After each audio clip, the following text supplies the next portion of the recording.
The FBI in Peace and War. The FBI in Peace and War is brought to you by refreshing, delicious Wrigley's Spearmint Chewing Gum. Enjoy chewing Wrigley's Spearmint Gum every day, as millions do. The lively, long-lasting flavor cools your mouth and freshens your taste. The pleasant chewing adds enjoyment to whatever you're doing.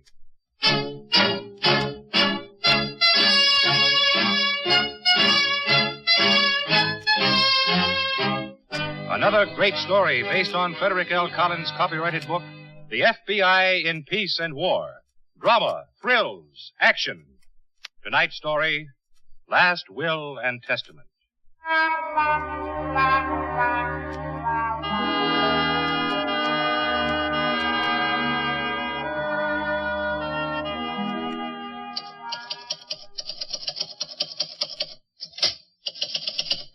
Well, there we are, Sam.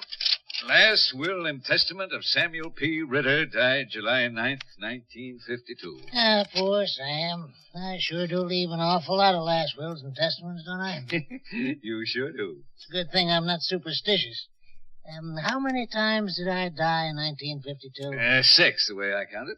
7 with this one. Uh-huh. And, how many of those you think we can cash in on, Phil? Well, the law of averages says 4, and if we hit each one for a few thousand, we'd be doing all right. People are awful suckers, aren't they? Sure are. Who are you going to tackle first? Mr. and Mrs. Oliver Elkins are on the top of the list. Ah, nice couple, the Elkins. She was a good cook. Why am I leaving them, my timberlands in Mexico? No. I figured that you'd leave them full title to your silver mine in British Columbia. A silver mine, huh? Yeah. That sure was a generous old coot, wasn't it? Oh, one of the best, Sam. Poor old me. Poor old you. Shall we go downstairs and have a glass of beer on that? Okay. But sign all of those wills first, Sam. I've got to get started first thing in the morning.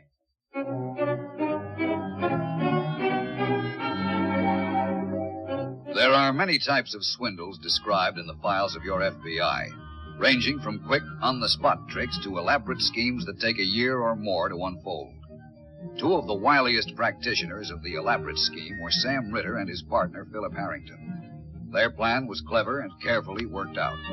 6 months after Sam had visited a sucker, Phil turned up to carry out his end of the deal. And as I understand it, Mr. Elkins, Mr. Ritter stayed here at your house for 6 or 7 days last spring sometime? Yes, that's right, he did. You see, what happened was Mr. Ritter had a fall right outside there on that pavement. Twisted his knee real bad. And you very kindly took him into your house. Well, there was ice on my side. Well, nevertheless, you treated Mr. Ritter like a guest. And from what he told me just before he passed on, you became quite good friends. Oh, yes, he was a very interesting old gentleman. I enjoyed talking to him. Oh, here comes my wife. In the parlor, Nancy. She goes over to her sister's on Wednesday. I see. Nancy, this is Mr. Harrington. He's a lawyer, dear, but there's nothing to get upset about. This is my wife, Mr. Harrington. How do you do, Mrs. Elkins? Pretty well, thank you. Did you put the potatoes on, Oliver? Yes, I did, dear. We're having veal and scallop potatoes, Mr. Harrington. You're welcome to stay to supper. No, I thank you. I have to get the late train back to Chicago. Nancy, do you remember Mr. Ritter, the old gentleman who hurt his knee? Oh, yes. Yeah. Oh, Mr. Ritter isn't in trouble, is he? No, dear, he's not. Not now, anyway. Mr. Ritter died 2 months ago, Mrs. Elkins. Died? Oh, the poor dear. Oh, his heart, I'll bet anything. And such a nice old gentleman. He was only here a few days, but it was just like he was one of the family. Well, that's how he felt about all of you, Mrs. Elkins. Poor Mr. Ritter. Which brings me to the purpose of my visit. Before Mr. Ritter died, he came to my office and asked me to make certain changes in his will. Isn't it funny? We're having scalloped potatoes tonight, and that was his favorite. Now, I'm going to ask both of you to read this will, but first I'll tell you in simple layman's language what it means. A person can't be too careful of their heart, can they? Nancy. What this means in simple language is that Mr. Ritter has bequeathed to you, Nancy Elkins, and to you, Oliver Elkins, full and irrevocable title to his high-range silver mine in the province of British Columbia. But he what? He's given this mine to you and Mrs. Elkins. The rest of the estate goes to various charities. Mr. Ritter had no living relatives. He left us a silver mine? Yes, that's right. But why? Well, it tells you right here in the will, Mrs. Elkins. In payment for an unforgettable kindness is the way he phrased it. Supposing we sit down and read the entire document. Then you'll both know what this is all about. Isn't it funny about those scalloped potatoes, Oliver? And I could just as easily have had hash brown. Poor Mr. Ritter. It's hard to believe he's gone.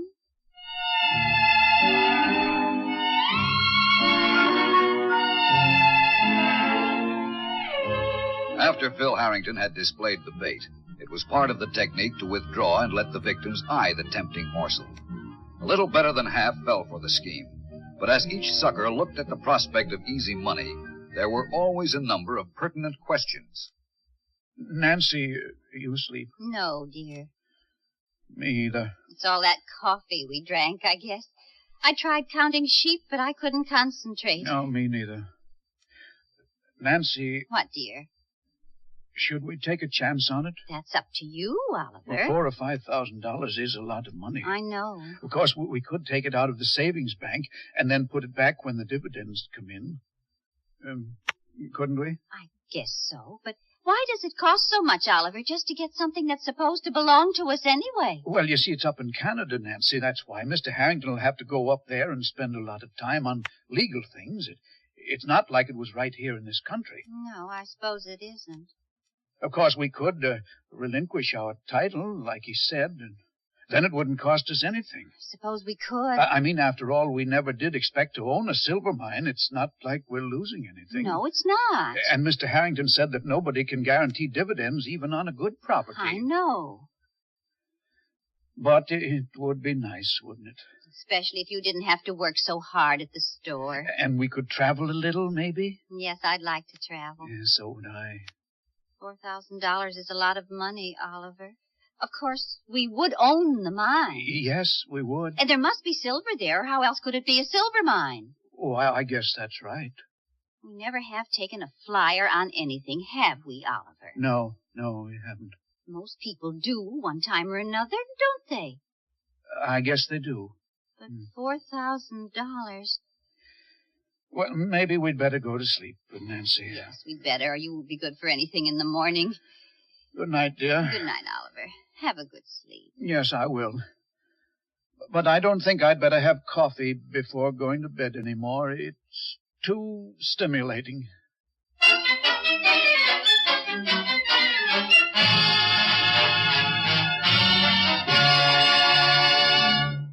Back to Last Will and Testament in just a moment. Friends, one reason it's a good idea to chew Wrigley's Spearmint Gum every day is that it satisfies you without being rich or filling. You can chew Wrigley's Spearmint after meals, between meals, anytime, and as long as you want. You get your satisfaction from the delicious flavor and the natural, pleasant chewing. Wrigley's Spearmint Gum is wholesome and good for you. So make your daily treat Wrigley's Spearmint Chewing Gum. It's a treat you can trust for healthful daily enjoyment. Always keep a package or two of Wrigley's Spearmint Gum handy in your purse or pocket. Be sure to get Wrigley's Spearmint Chewing Gum. Healthful, refreshing, delicious.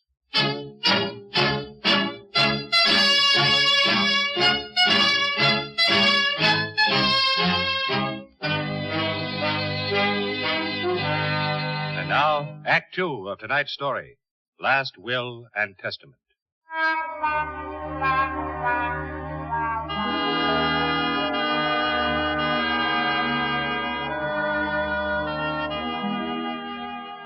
In addition to furnishing all law enforcement agencies with descriptions of Ritter and Harrington and detailed advice on their methods of operation, we published wanted notices in post offices all over the country. A man in the town of Arborville, Illinois, recognized Ritter's picture and notified our field office. Agent Reynolds and I, who had been assigned to the case, hurried out to see this man. Well, sir, you could have knocked me over with a feather when I saw that picture. I said to my sister, Hazel, if that isn't the old man that stayed in our house last spring, I'll eat my hat. Has your sister seen these other pictures, Mr. Clark? Oh, sure. She says that's him, too. Mr. Clark, would you tell us how Ritter happened to be a guest in your home? Well, sure. I guess it was my fault, kind of. I was backing the car down the driveway one day last spring, and I was going real slow. But all of a sudden, I heard this thump, like I hit something. I got out, and here's this old man lying on the grass. Boy, was I scared. I can imagine you were. I said, are you hurt, mister? And he said, I don't know. Help me into the house and we'll see. He was real nice about it. He always is. Well, what I don't get is what's his racket if he's got one? He didn't cost me anything but food for a week, and my sister says he's the best company we ever had in the house. So what's the gimmick? The gimmick varies with each victim, Mr. Clark. Have you been visited by a lawyer who told you that Ritter was dead? No, he's dead? No, he isn't. That's just part of the swindle. You'll excuse me if I don't get it. We'll explain the whole operation to you later, Mr. Clark. First, we want to find out how Ritter got into your house. Well, that's how, by me bumping him with the car. I was so glad he wasn't going to sue me. He could have stayed at my place forever. And he pretended to be injured. Well, he stayed in bed most of the time, if that's what you mean. Yes, that's what we mean. He was faking, huh? That's right. How do you like that? Maybe I didn't even hit him with the car. We're sure you didn't. It was all part of the act. How do you like that? Wait till my sister hears this. After all those hot and cold compresses that she put on his knee, she sure is going to be burned up when she hears this, believe me.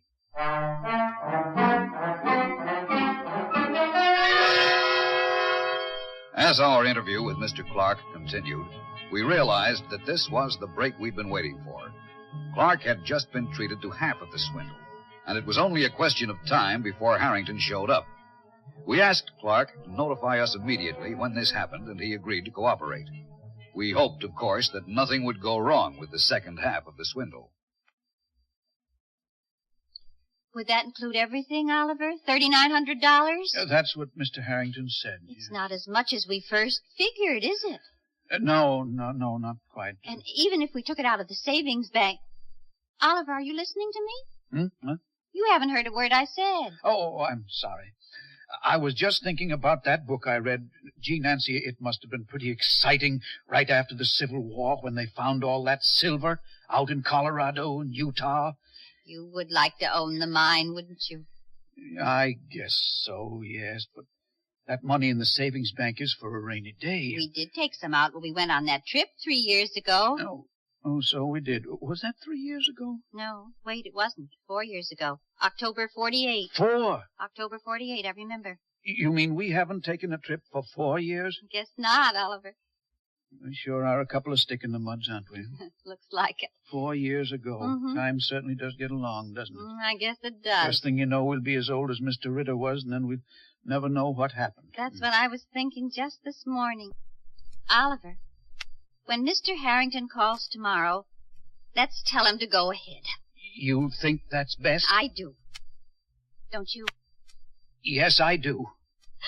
Oh, Oliver. Oh, now, let's not cry about it. I'm not crying. I'm just happy. Aren't you happy? Yes, of course. I'm very happy. So am I. Oh, Oliver, wasn't it lucky the day poor old Mr. Ritter slipped on our pavement? Where would we be now if he hadn't?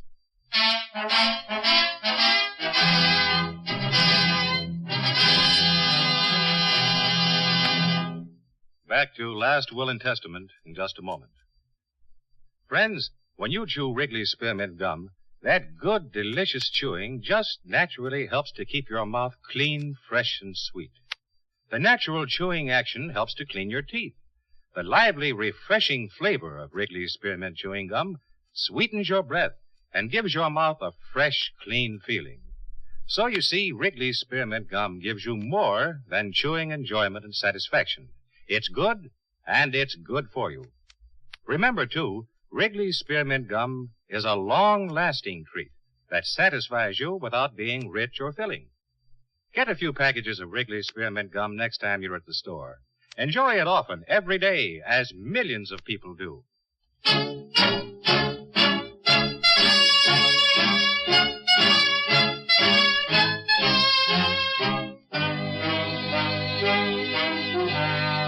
And now, Act 3 of tonight's story, Last Will and Testament.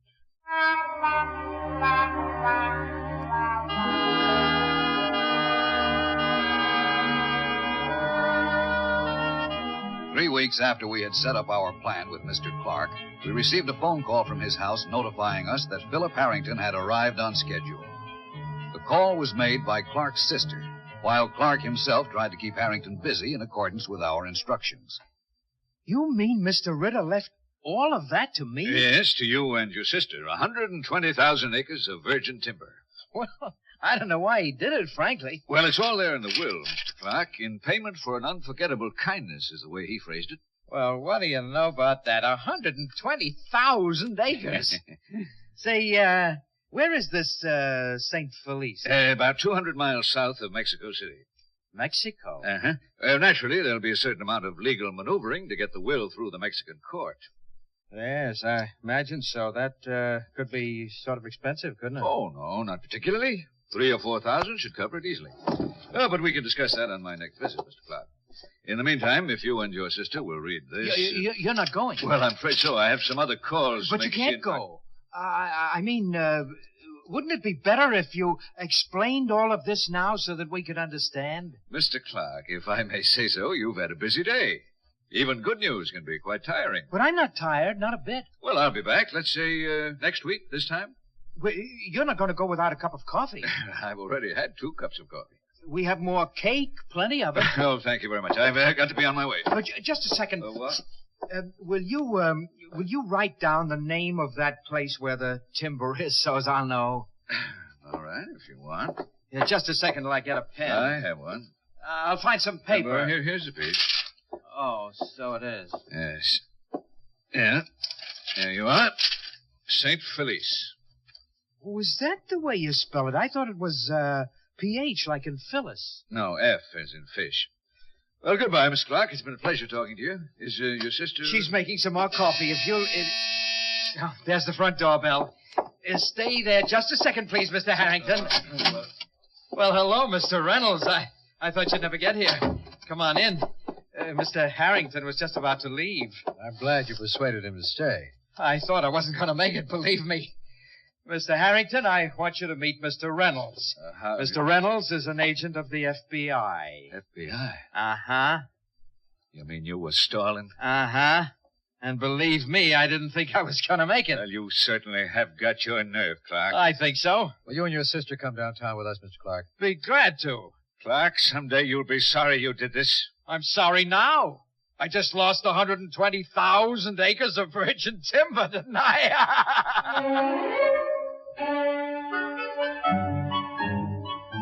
With Philip Harrington in custody, we questioned him daily on the whereabouts of Sam Ritter. But Harrington was stubborn. We might have been a long time in catching up with Ritter if certain events had not taken place. If Oliver and Nancy Elkins had not gone into the city to see Nancy's sister. And if they had not stopped afterward at a downtown restaurant for dinner. What are you going to have, Oliver? Oh, the scallops, I guess. On the dinner? Yeah, I guess so. Oliver, you mustn't be discouraged by what Muriel said. I'm not discouraged, Nancy, but I can't understand why Mr. Harrington hasn't phoned. It's been 2 weeks now. He might have gotten called back to Canada, Oliver, or any place. Well, you would have thought he'd phoned us at least. There we were, all ready to tell him to go ahead. Don't be impatient, Oliver. Oh, I'm sorry, Nancy. But I can't even pick up a silver knife or fork without thinking... I know, dear. I guess I shouldn't have got all those travel folders about Canada. I guess that was asking for it. It wasn't at all. And I shouldn't have gotten those knee-high camping boots and that sheepskin jacket. But, Nancy, the man at the store said it was real cold in British Columbia. And if I wanted to hike all around the mining area, Nancy, what's the matter? Nancy? Oliver, that old man sitting 3 tables over. Who does he look like? Over where? There, by the window. Oliver, I think I'm going to faint. Where, Nancy? 1, 2, 3, 3 tables that way. It's Mr. Ritter. Well, it can't be Mr. Ritter. He's dead. Then why is he eating a roll? Nancy, you're... Do you see him? Mr. Ritter. That's him, isn't it, Oliver? Mr. Ritter. Oh, heavens, I think he heard you. It is him, Nancy. I'd never forget that face in 100 years. Oliver, where are you going? I'm going to find out about this. Hey, you, Mr. Ritter. Hey, wait a minute. Are you addressing me, sir? Mr. Ritter, you're not dead at all. I'm sorry, ma'am. I think you've made a mistake. My name is Beauregard, Henry Lee Beauregard, ma'am. Now, just a minute, Mr. Ritter. Sir, I'll thank you to remove your hands from my person, kindly. I want an explanation of this, Mr. Ritter. Mr. Headwaiter, sir? Gentlemen. Gentlemen, what is going on here? His lawyer told us he was dead, and he isn't at all. Sir, I'm only a helpless old man. Gentlemen, if you do not go back to your tables, I will call the police. Look, go ahead, call them. If you provoke me, sir, I promise you... Provoke him, Oliver. I think we'd better have the police right away. Very well, madam, if that is what you wish. Sit down, Mr. Ritter, till the police come. Madam, can I prevail on No, you? you can't, Mr. Ritter. You better sit down, like Oliver says. Very well. I'm only a helpless old man. What else can I do? Mr. Ritter, will you please tell us why Mr. Harrington said you were dead? Sir, my name is Henry Lee Beauregard from Alexandria, Louisiana. I don't think you ever owned a silver mine, did you? No, I didn't. I know it. Then why did Mr. Harrington... Oliver, lawyer boy, Huh? dear, here comes the head waiter with the policeman. What? The policeman, dear, here he comes. Good. Officer, I think you'd better arrest this man. I don't know what for, but I've got an idea he's done something pretty terrible.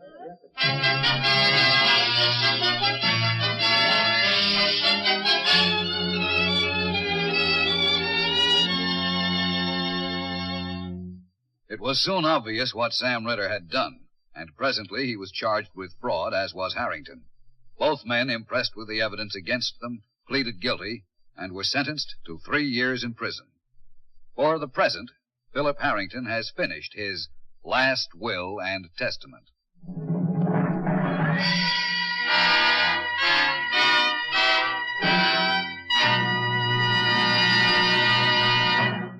Remember, friends, when you want a tasty treat that satisfies you without being rich or filling, chew a stick of Wrigley's Spearmint Gum.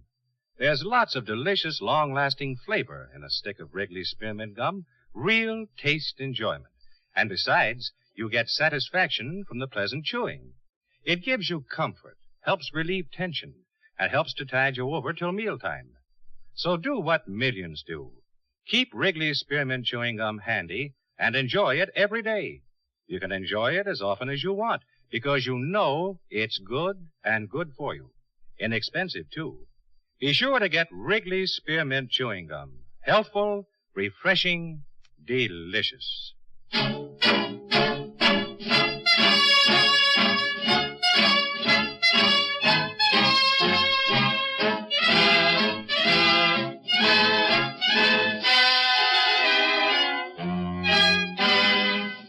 In tonight's story, Paul McGrath played the part of Philip Harrington, Agnes Young was Nancy Elkins, and Bill Smith was Oliver Elkins. This radio dramatization for the FBI in Peace and War was written by Louis Pelletier. These programs are produced and directed by Betty Mandeville. All names and characters used on the program are fictitious. Any similarity to persons living or dead is purely coincidental. This program is based upon Frederick L. Collins' copyrighted book, The FBI in Peace and War, and the broadcast does not imply endorsement, authorization, or approval by the Federal Bureau of Investigation. The makers of Wrigley's Spearmint Gum, the refreshing, delicious treat that gives you real chewing enjoyment, invite you to listen to next Wednesday's story, The Bookmakers, on the FBI in Peace and War. Same time, same station.